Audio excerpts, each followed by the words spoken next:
புரட்டாசி சனிக்கிழமைன்னு சொன்ன உடனே நமக்கு பெருமாள் ஞாபகம் தானே வரும். தளிகை போடுவோம் இல்லைங்களா? அதெல்லாம் உண்மைதான்.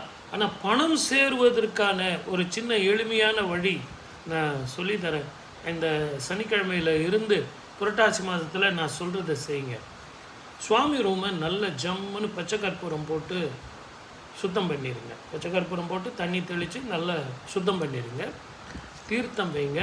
துளசியும் பச்சை கற்பூரமும் சேர்ந்த தீர்த்தம். ஒரு நல்ல மஞ்சள் துணி எடுத்துங்க.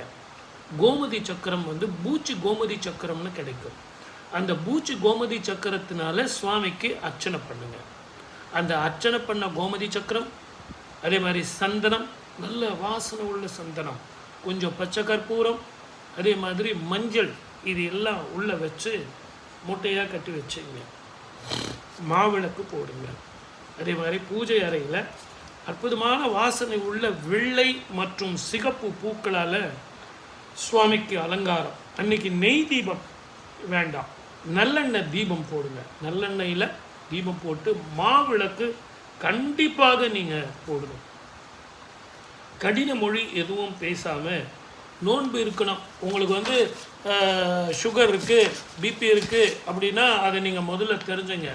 உங்கள் உடம்புக்கு தகுந்த மாதிரி தான் நீங்கள் பண்ணணுமே ஒழிய நான் சொன்னேன் அப்படிங்கிறதுனால விரதம் இருக்காதுங்க. அதே மாதிரி சங்கு, எங்கிட்ட எவ்வளோ பேர் அந்த வலம்புரி சங்குலாம் வாங்கியிருக்கீங்க. நல்லா கழுவிட்டு சுத்தம் பண்ணி சுத்தமான தண்ணீரில் துளசி வச்சு கொஞ்சம் பச்சை கற்பூரம் போட்டு அந்த தண்ணியை சுவாமிக்கு நைவேத்தியம் பண்ணுறதுக்கு வச்சுங்க. அதே மாதிரி மஞ்சள் கலந்து சந்தனம் கலந்து அக்ஷதை வச்சுங்க. இதெல்லாம் பூஜை பண்ணுறதுக்கு முன்னாடி நீங்கள் எல்லாம் ஏற்பாடு பண்ணணும். அதே மாதிரி பூச்சி கோமதி சக்கரம் கிடைக்கும், சின்ன சின்னதாக அழகாக இருக்கும். அது வாங்கிக்கிட்டு சுவாமிக்கு அர்ச்சனை பண்ணுங்கள். உங்களுக்கு தெரிஞ்ச மந்திரம் சொல்லி அர்ச்சனை பண்ணுங்கள். அந்த அர்ச்சனை பண்ண அந்த கோமதி சக்கரத்தை தான் இந்த மஞ்சள் தோச்ச அந்த துணி இருக்குது இல்லைங்களா, அதில் வச்சு அதை மூட்டை கட்டி பூஜை முடிஞ்ச பிறகு உங்கள் பணப்பட்டியில் எடுத்துகிட்டு போய் அதை வச்சுக்கணும். அதற்காக தான் நான் இந்த பூஜையில் வைக்க சொல்லியிருக்கேன். அந்த பொட்டலத்தில் என்ன இருக்கணும்? கோமதி சக்கரம், மஞ்சள், அதே மாதிரி பச்சை கற்பூரம், இதெல்லாம் நீங்கள் வச்சுக்கணும், மறந்துடக்கூடாது. அதில் அக்ஷதை அந்த கொஞ்சோண்டு கலந்து இந்த பூஜை முடிஞ்ச பிறகு உங்கள் குழந்தைங்களுக்கு முதல்ல தீர்த்தம் கொடுங்க, அக்ஷதை கொடுங்க.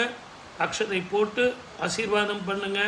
உங்களுக்கு தெரிஞ்ச நாமாவளிகள், நாம சங்கீர்த்தனங்கள் செய்யுங்க. வெள்ளிக்கிழமையில் என்ன பண்ணுறீங்களோ அந்த பூஜை அதே மாதிரி இந்த சனிக்கிழமையில் பண்ணுங்கள். தளிகை போடுங்க. இது ரொம்ப ரொம்ப முக்கியம். பெருமாளை அவதரித்த நாள்